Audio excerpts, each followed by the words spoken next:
नमस्कार मित्रों, अर्ज करते हैं मैं आपका स्वागत है।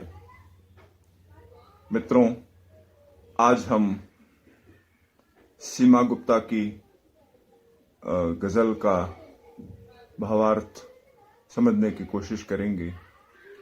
सीमा गुप्ता उर्दू की बेहतरीन कवियत्री है, गजलें लिखती है और बहुत शानदार लिखती है। कहा जाता है कि स्त्री या तो सुंदर होती या बुद्धिमान, लेकिन सीमा गुप्ता इस बात को गलत साबित करती है।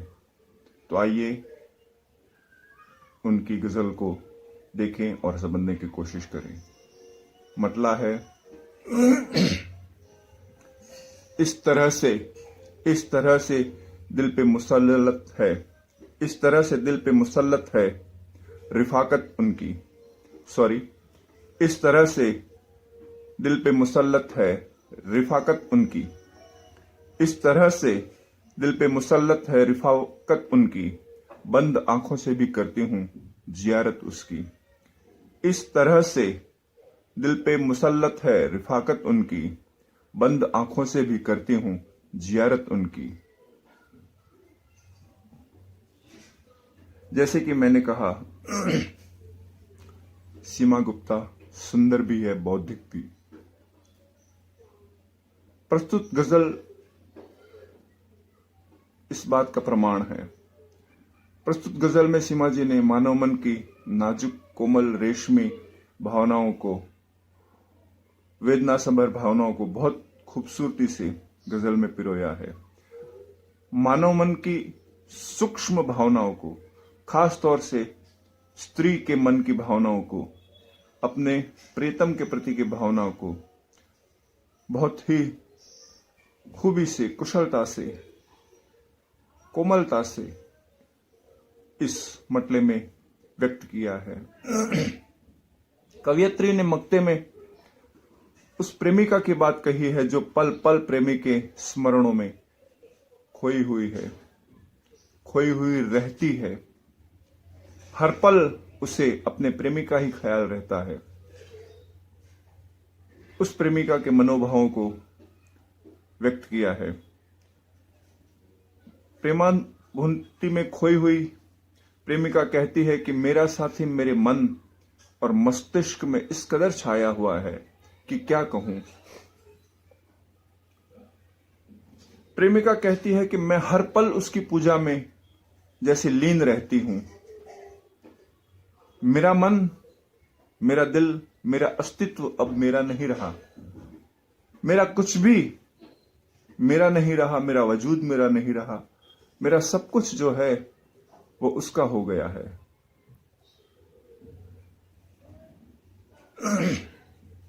तो कितनी खूबसूरती से सीमा जी ने प्रस्तुत गजल में स्त्री के प्रेम की अभिव्यक्ति की गहराइयों को व्यक्त किया है।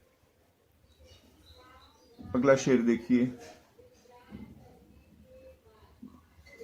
दुश्मने जहां है वो कहने को, दुश्मने जहां है वो कहने को हमारा लेकिन, दुश्मने जहां है वो कहने को हमारा लेकिन, अच्छी लगती है हमें दिल से अदावत उसकी। देखिए, दुश्मने जहां है वो कहने को हमारा लेकिन, अच्छी लगती है हमें दिल से अदावत उसकी। क्या दुश्मन भी कभी अच्छा लग सकता है? प्रस्तुत शेर के भाव ये कह रहे हैं, मुझे दुश्मन और उसकी दुश्मनी बहुत अच्छी लगती है। और ये भाव वही व्यक्ति महसूस कर सकता है जो गहरे तक किसी के प्यार में डूबा हो, बहुत गहरे तक। उसे अपने प्रेमी के सिवाय कुछ भी नजर ना आता हो, अपने प्यार के सिवाय कुछ भी नजर ना आता हो, ये भावनाएं वही महसूस कर सकता है। अपने प्यार की हर बात जिसे अच्छी लगती हो, वही इस बात की गहराई को जान सकता है कि दुश्मन का भी अच्छा होना या अच्छा लगना कैसे और कब हो सकता है। क्यों हो सकता है? जब दुश्मन भी अच्छा लगे, दुश्मन से भी इंसान प्यार करने लगे, तो वो तो एक तरह से प्यार की चरम सीमा हो गई। वैसे जो व्यक्ति दिल की चोरी करता है वो भी एक तरह का दुश्मन ही हुआ। चोर कभी दोस्त हो सकता है, लेकिन दिल के चोर को अच्छा कहा जाता है। दिल का चोर हमेशा अच्छा लगता है अगर उसने दिल की चोरी सहमति से की हो। जिसका दिल चोरी हुआ है उसकी सहमति से अगर किसी ने दिल की चोरी की हो तो वो अच्छा लगता है। अगला शेर देखिए। क्या अजब बात है वो मुझको मिल नहीं पाया। क्या अजब बात है वो मुझको मिल नहीं पाया, फिर भी आंखों में महकती है हरारत उसकी। एक बार फिर सुनिए। क्या अजब बात है वो मुझको मिल नहीं पाया, फिर भी आंखों में महकती है हरारत उसकी। इस शेर में भी उच्च श्रेणी के प्रणय की, प्यार की अभिव्यक्ति हुई है। प्रेम प्रेम और सिर्फ प्रेम की बात की गई है।